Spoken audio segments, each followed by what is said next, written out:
Tervetuloa seuraamaan taas ääniraidallista valmennusvideoa ja tälläkin kertaa Vilhon kanssa ja estevalmennuksesta.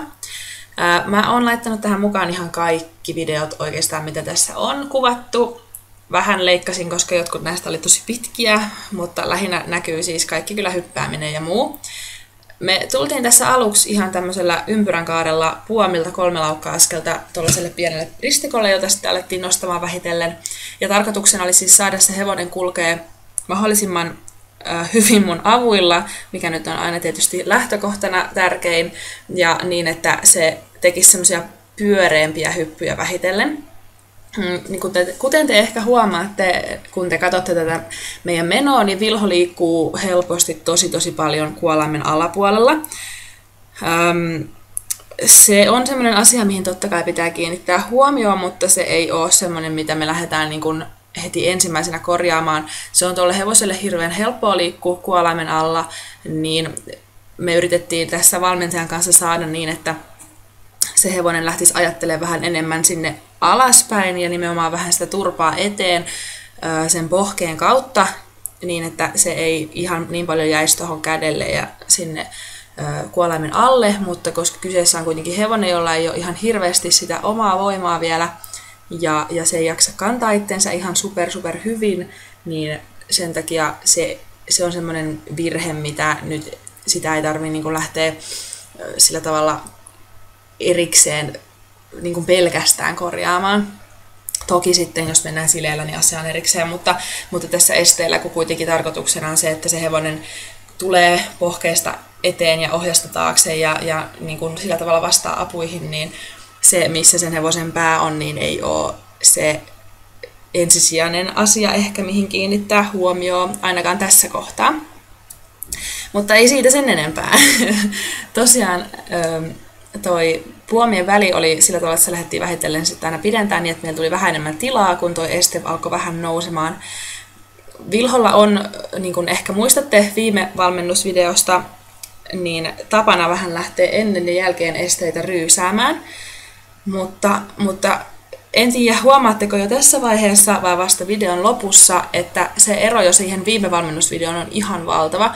Mä en ymmärrä, miten se on lähtenyt yhtäkkiä näin lyhyessä ajassa, tai siis tullut näin lyhyessä ajassa tosi paljon paremmaksi, ja se antaa ihan erilaisen tunteen myös tuonne selkään.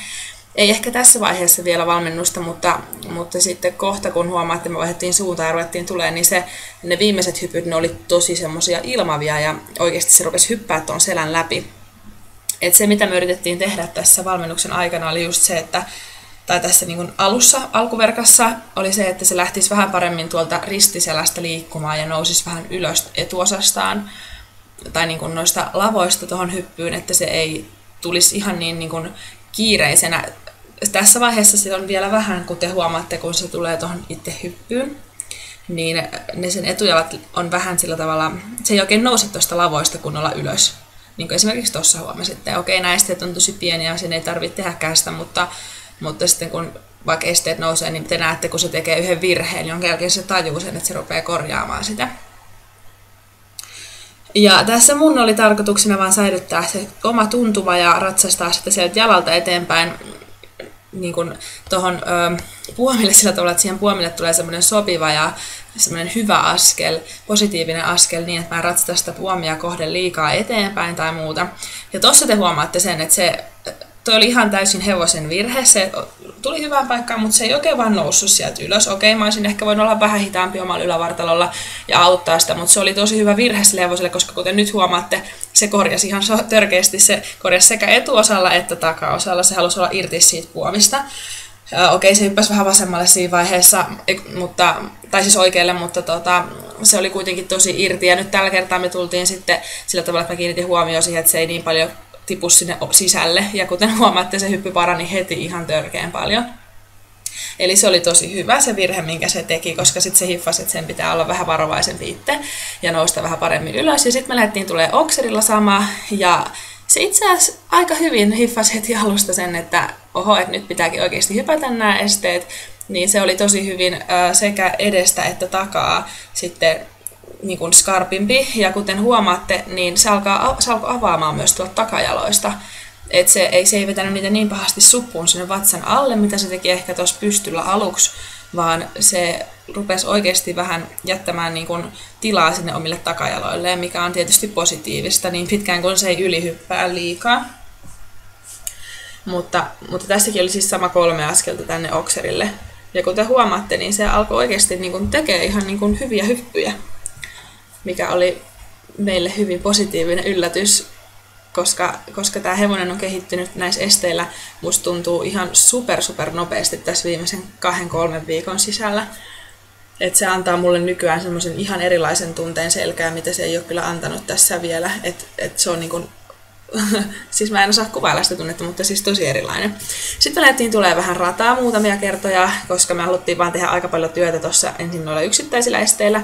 Tuossa te huomasitte ennen punaista okseria se vähän teki tommosen tasajalkastopin.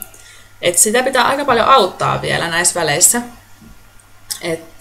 Se on kyllä menossa ja se on hirveän semmoinen positiivinen hevonen, mutta se on vähän vielä, tai siis ei edes vähän, vaan tosi paljon vielä niin kun se hakee sitä omaa tasapainoa ja ei oikein tiedä mihin se on menossa ja muuta, niin se on mullekin haastavaa, koska mä oon tottunut siihen, että Champ on niin suoraviivainen ja menossa aina.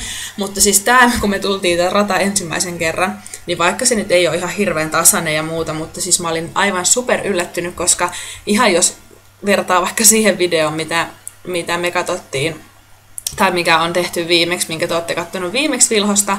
Me tultiin uudestaan vielä tää linja, koska se tuli vähän lähelle tohon, mutta siis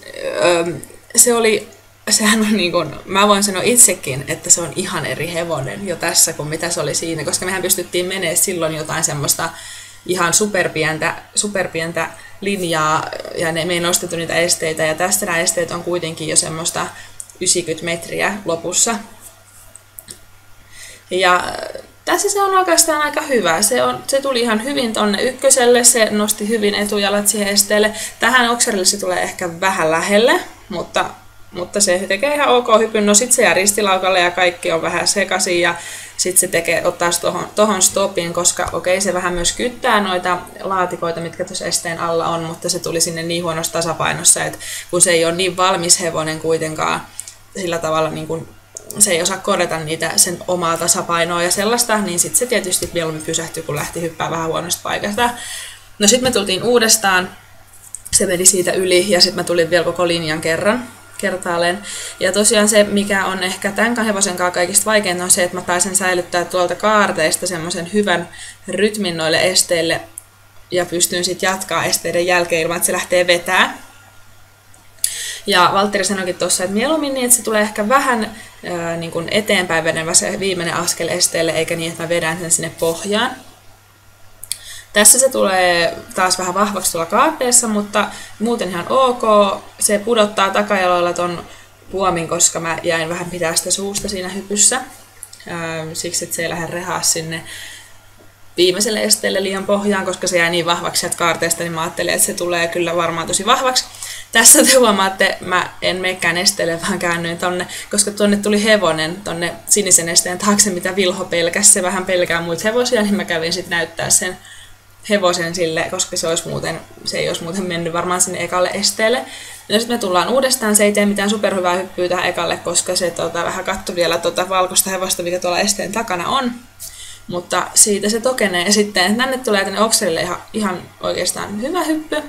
Ja ihan ok myös tähän, mutta se tuli sillä tavalla, että se ei oikein itse hiffannut nostaa jalkoja. Se Valtteri ja mun valmentaja sanoi, että se oli ihan hevosen virhe taas. Se vaan unohti hypätä.